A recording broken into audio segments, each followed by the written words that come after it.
Hello everyone, this is Ashish. Welcome back another weekly market analysis video. चलिए देख लेते हैं मार्केट में किस तरह के पैटर्न बन रहे हैं और कल मार्केट किस तरह से ट्रेड कर सकता है।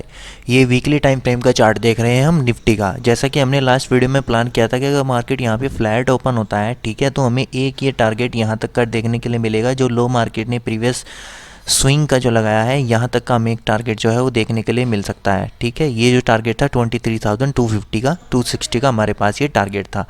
हमने किस कंडीशन में प्लान किया था कि अगर मार्केट फ्लैट ओपन होता है, गैप अप ओपन होगा, गैप डाउन ओपन होगा, तो इस कंडीशन में हमारा टारगेट जो है वो नहीं बनेगा, ये प्लान जो है वो अप्लाई नहीं होगा। क्यों नहीं होता?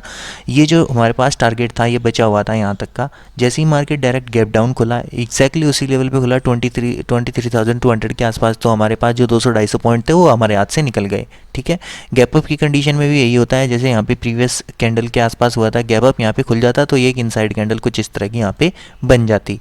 तो इसलिए बस अगर मार्केट आपके फेवर में ओपन हो रहा है तो उसी कंडीशन में आप कोई भी प्लान जो है वो एग्जीक्यूट कर सकते हो, उसे फॉलो कर सकते हो। अब हमें क्या करना है, देखो यहाँ पे एग्जैक्टली मार्केट ने जहाँ मार्केट ओपन हुआ था उसी लेवल पे आकर के मार्केट ने क्लोजिंग दे दी है, एक डोजी सी कैंडल यहाँ पे फॉर्म की है। तो ये एक पोस्ट साइन है। ठीक है, पोस्ट साइन क्या होता है कि मार्केट में ना ही यहाँ पे बायर स्ट्रॉन्ग है ना ही सेलर, लेकिन ट्रेंड क्या है हमारे पास, अपसाइड से ट्रेंड जो चल रहा है वो चल रहा है नेगेटिव। तो ये यहाँ पे जैसे दो कैंडल मार्केट ने पोज लिया था, एक कैंडल फिर से फॉल किया था, ये पोज है और इसके बाद फिर से मार्केट फॉल कर सकता है। तो सिंपल हमारा प्लान रहेगा, बिल्कुल जैसे ही मार्केट क्या करेगा, फ्लैट ओपन होता है तो हमें हाथ नहीं लगाना। 23,050 के नीचे जैसे ही मार्केट निकलना स्टार्ट करेगा, मैं फिर से पोजीशन प्लान करूँगा अपनी, और पहली अपनी पोजीशन अपना टारगेट जो रखूँगा वो 600 तक का, यहाँ तक का अपना टारगेट जो है प्लान करूँगा, जहाँ से मार्केट ने होल्ड करके यहाँ से ब्रेकआउट दिया था। ठीक है, 600 तक का मेरा एक टारगेट यहाँ तक का जो है वो प्लान रहेगा। ठीक है, छोटा सा स्टॉप लॉस यहाँ पे होगा। अगर मार्केट गैप डाउन ओपन हो जाता है तो बहुत ही अच्छा है। ठीक है, फ्लैट ओपन होगा तो फ्लैट की कंडीशन में हाथ नहीं लगाना, हो सकता है मार्केट क्या करे, इसी के बीच अपसाइड और डाउनसाइड मोमेंटम करके फिर से कुछ इस तरह की कैंडल जो है वो यहाँ पे फॉर्म कर दे। तो फ्लैट की कंडीशन में मार्केट जब तक डाउन साइड में नहीं आता तब तक हम कोई भी जो है वो कंडीशन अप्लाई नहीं करेंगे, जब तक 23,050 के नीचे मार्केट नहीं निकल जाता। ये लो जो मार्केट ने लगाया है, जैसे इस लो को निकलेगा तो मैं यहाँ पे सेल साइड का ट्रेड जो है अपना प्लान करूँगा, एक पोजीशन अपनी बनाऊँगा। अप साइड के भी मैं यहाँ पे पोजीशन नहीं बनाने वाला, क्योंकि देखो जितनी बार ये अपसाइड में जाएगा आपको एक रेजिस्टेंस देखने के लिए मिलता रहेगा। ठीक है, और अपसाइड के जाने के लिए से थोड़ा सा कुछ इस तरह का प्राइजेक्शन या फिर इस तरह का प्राइजेक्शन यहाँ पे हमको दिखना चाहिए या बनना चाहिए। जब तक वो कंफर्मेशन नहीं होता तब तक हम बाइंग साइड की कोई भी पोजीशन प्लान नहीं कर सकते। तो मार्केट अगर ओवरऑल देखेंगे तो यहाँ पे निगेटिव जो है वो दिखाई दे रहा है वीकली टाइम फ्रेम में। चलिए डेली टाइम फ्रेम देख लेते हैं। मैंने कल आपको बताया था कि मार्केट जो है निगेटिव है अब भी और कुछ इस तरह से जा सकता है। ये बस एक छोटा सा करेक्शन था जो मार्केट ने यहाँ पे किया था, उसके बाद देखो फिर से मार्केट में फॉल हुआ। लास्ट टाइम पे छोटी सी बाइंग आई है, अब भी यहाँ पे सेलिंग आ सकती है। ठीक है, इसको समझने के लिए हम थोड़ा सा 15 मिनट टाइम फ्रेम में एक बार इसको चेक कर लेते हैं। देखो जितनी बार मार्केट अपसाइड में जाएगा आपको सेलिंग देखने के लिए मिलेगी। पहले गैप डाउन मार्केट ओपन हुआ, रेजिस्टेंस लेवल के आसपास ओपन हुआ था, फॉल हुआ, अपसाइड में जाने की कोशिश की, फिर से फॉल हुआ, थर्ड टाइम फिर से जाने की कोशिश की, फिर से फॉल हुआ, फोर्थ टाइम फिर से जाने की कोशिश की, फिर से फॉल हुआ। तो जितनी बार सेलर को ये अपसाइड में दिखाई देगा, सेलर इसको सेल जो है वो करते रहेंगे, इसलिए हम कोई पोजीशन भी प्लान नहीं कर सकते। अभी हमारे पास स्विंग इंपॉर्टेंट्स कौन से हैं वो देख लेते हैं। एक स्विंग हमारे पास ये इंपॉर्टेंट है, ये वाला स्विंग हमारे पास यहाँ पे इंपॉर्टेंट है, और दूसरा स्विंग जो है हमारे पास ये वाला इंपॉर्टेंट है। ठीक है, इसके बीच में अगर मार्केट ओपन होता है कुछ नहीं करना, ना ही इसको हाथ लगाना है जब तक ये इसके ऊपर नहीं निकलता, जो है 23,250 का लेवल। इसके ऊपर निकलेगा तो 350 का फर्स्ट टारगेट हमारा यहाँ तक का निकल करके आएगा और दूसरा टारगेट 400 तक का निकल करके आएगा अगर आप साइड में निकलता है। तो अगर यहाँ पे खुल करके फिर से मार्केट ने इस लेवल को ब्रेक डाउन दे दिया है जो कि है 23,160-150 का लेवल, तो पहला टारगेट तो ये वाला हमारा होगा। ठीक है, इस स्विंग का डे जो लो होगा 23,100 का, और दूसरा टारगेट फिर हम 23,050 तक का टारगेट अपना यहाँ तक का टारगेट जो है वो प्लान कर सकते हैं। ठीक है, ये इंपॉर्टेंट लेवल हमारे पास निकल करके आ जाते हैं। चलिए बैंक निफ्टी देख लेते हैं। बैंक निफ्टी में किस तरह के टारगेट जो है वो दिखाई दे रहे हैं। सबसे पहले हम वीकली टाइम फ्रेम देख लेते हैं कि वीकली टाइम फ्रेम में किस तरह के जो है पैटर्न हमको दिखाई दे रहे हैं। सिंपल प्लान रहेगा, फ्लैट अगर खुलता है मार्केट तो मैं हाथ नहीं लगाने वाला। जैसे ही 48,000 के नीचे ये निकलना स्टार्ट करेगा, यहाँ पे मैं तुरंत अपनी पोजीशन प्लान करूँगा और पहला टारगेट जो है वो अपना रखूँगा यहाँ पे 47,500 तक का। एक 500 का राउंड नंबर यहाँ पे निकलता है तो 500 तक का टारगेट हम यहाँ तक का प्लान करेंगे। अगर फ्लैट खुल के डाउन साइड में आने लगा तो गैप डाउन अगर खुल गया तो बहुत अच्छा है। ठीक है, अगर निगेटिव सेंटीमेंट में गैप डाउन मार्केट खुलता है तो ये अच्छा सिनेरियो होता है कि मार्केट जो है निगेटिव जा सकता है।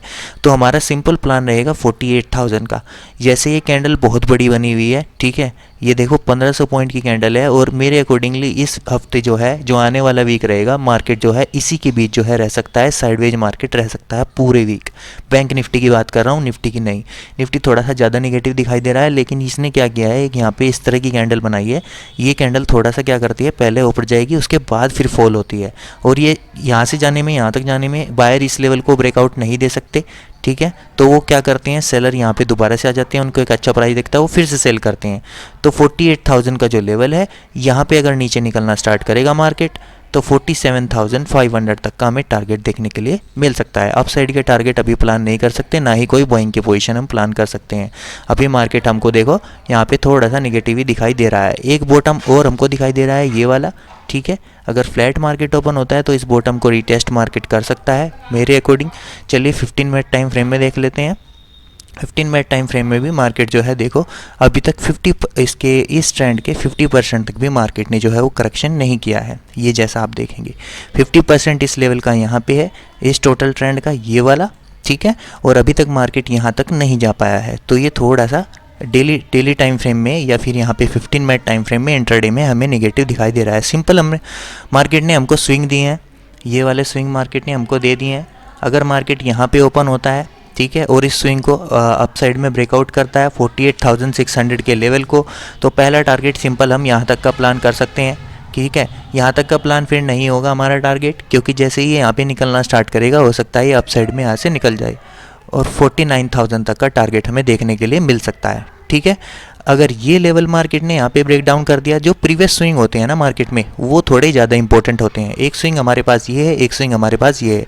यहाँ पे मार्केट फ्लैट ओपन होता है, इस स्विंग को ब्रेक डाउन करेगा, ये है 48,400 का लेवल, 420 का लेवल, ठीक है। तो सीधा टारगेट हमारा निकल करके आएगा। पहला टारगेट तो ये वाला होगा, और एक नया स्विंग के लिए हम जो है वो प्लान करेंगे। यहाँ पे गैप फिलिंग के लिए मार्केट आ सकता है, ये निकल कर आता है 48,100 के लेवल। तो यहाँ तक का टारगेट जो है वो हमें देखने के लिए मिल सकता है। ऑलमोस्ट 300-400 का टारगेट हमें देखने के लिए यहाँ पे मिल सकता है। तो जो स्विंग्स होते हैं, ये प्रीवियस स्विंग्स, ये इंपॉर्टेंट होते हैं। इनके बीच मार्केट अगर ओपन होता है, उसको हाथ नहीं लगाना। अगर इसके ऊपर निकलेगा तो हम बाइंग साइड के लिए प्लान कर सकते हैं।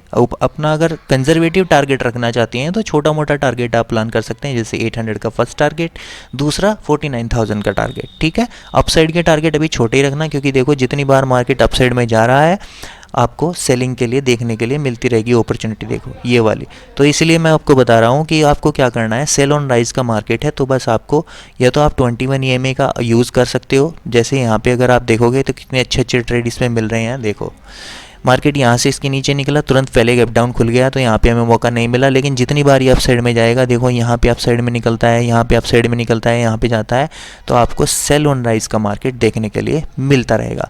तो ऑलराइट गाइज, अगर वीडियो इन्फॉर्मेटिव लगा हो तो वीडियो को लाइक, शेयर एंड सब्सक्राइब करना। अभी के लिए इतना ही, थैंक यू।